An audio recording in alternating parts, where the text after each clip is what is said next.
Hi everybody, this is Alchemist2 and I'm back again with another series review. I just recently watched The Magicians and the episode was called Hotel Spa Potions. And of course, Penny is still having issues with his new aides. They have a mind of their own. So he goes to one of the professors back at Breakbills.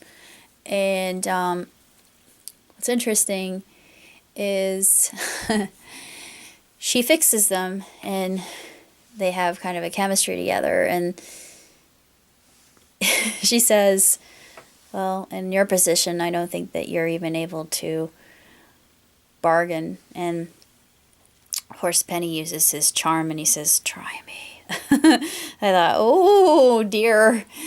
But then she patronizes him and kind of emasculates him a little bit and gives him a backhanded comment by saying, perhaps when you've graduated. And she's able to bind his hands. His hands are no longer under any other kind of influence other than the impulses coming from his mind. And he's happy. And then he says, ooh, I really owe you quite a bit, don't I? And I really like this episode because we get to see more of my favorite character, which would be, I don't know if he's coming to check on me or if he's, yeah, I'm sorry, Griffin, but it's probably just Dad messing around. His spirit. He does that. Yeah, he likes to tease me a little bit. He'll move things around and joke around. So I know that he's doing quite well where he is. Some things never change, even on the other side of the veil. But anyway, we see more of Eliot, whom I absolutely adore. And he's taking upon his new role as the King of Fillory with a lot of heaviness. And he realizes that it's quite the onus to bear. And he comes to an epiphany that the people of Fillory, the Fillorians, they don't have any fertilization for their crops. So he says, here you go. You're you're able to receive some of the royal dung. I've done my duty.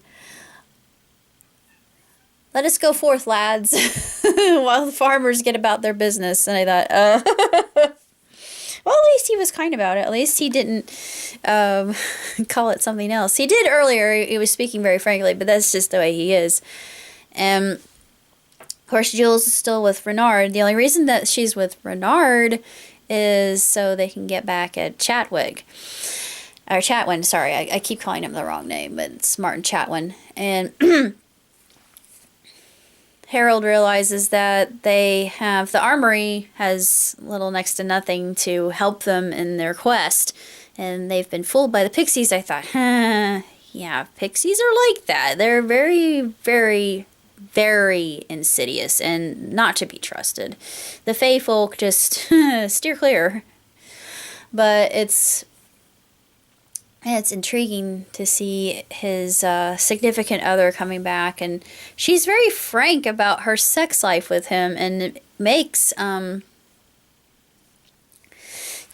Quentin and Alice just blanch at just how forward she is. I thought, well, yeah, sex is wonderful, but you don't have to go blurting about his dirty laundry to the whole world.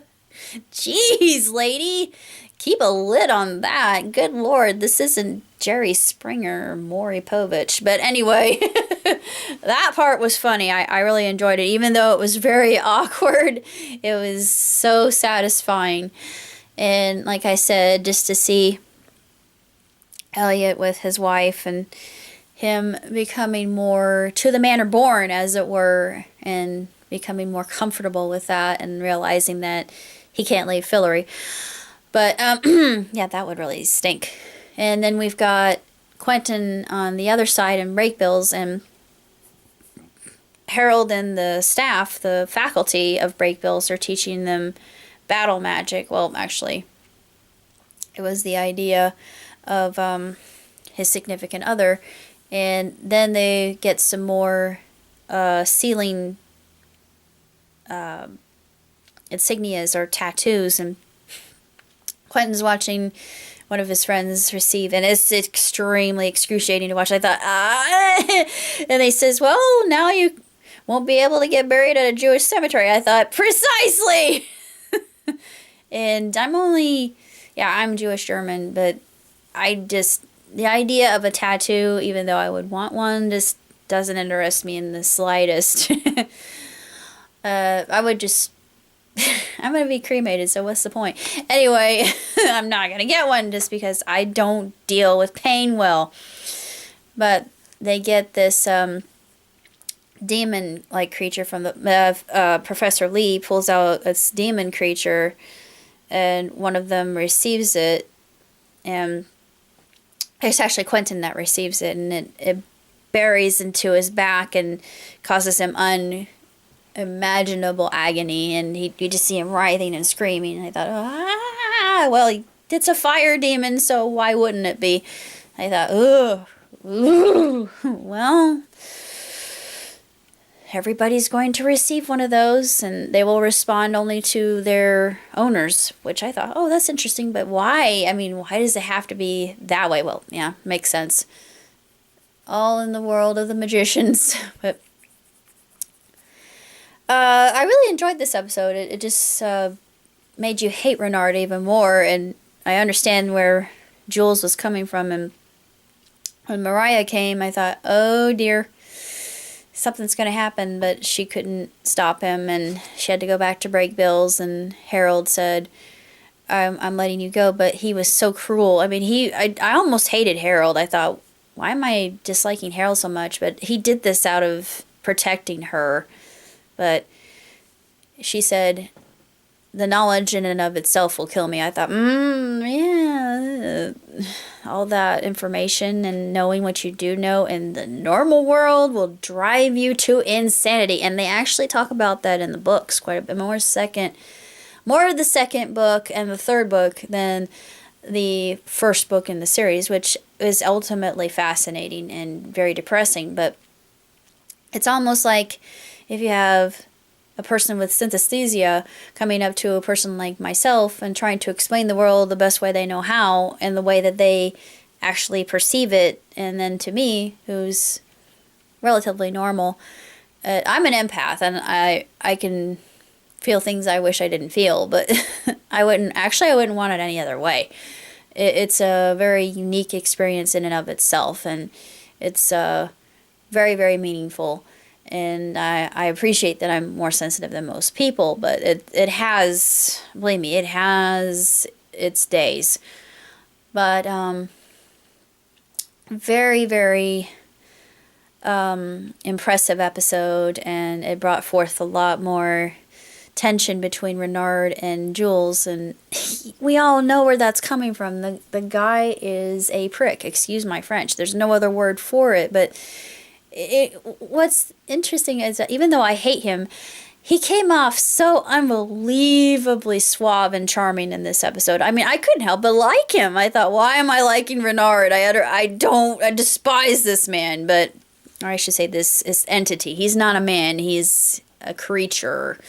He's an abomination. But anyway, yeah, I'm being kind in my designation of him, but in this particular episode, I couldn't help but like the guy just because he is extremely talented and he's in his singing, and I enjoyed that. And I thought, why wouldn't he be pleased? And even though he's going to go about the whole destruction of everything we hold dear, it's kind of unsettling in that thought, but most psychopaths are that way. But anyway, I'm looking forward to the next episode. I'm looking at it. It's called Divine Elimination. Sounds almost pornographic. Well, from what has happened before with Alice imbibing the essence, it was Ember, wasn't it? It was Ember. Yeah, she received his seed and imbibed it. We all know that. And of course, Brisby, yeah, her name's Brisby. Brisby said it's starting to wear. She can feel auras and essences in people, even their sex lives. I thought, oh dear Lord God, oh, that's a little bit too much information. But she's got that ability and talent, apparently. A very, very, very interesting character. I liked her though, even though she was overly frank. I mean, blunt. But that's about all I have to say. So until next time. Oh, by the way, I have decided to return to Amazon. I didn't want to, but I'm going to anyway. So until next time. Live long, prosper. I'm actually going to start through integrity, but I'm going to get there. Till next time. Live long, prosper. Ciao, Tsutsi.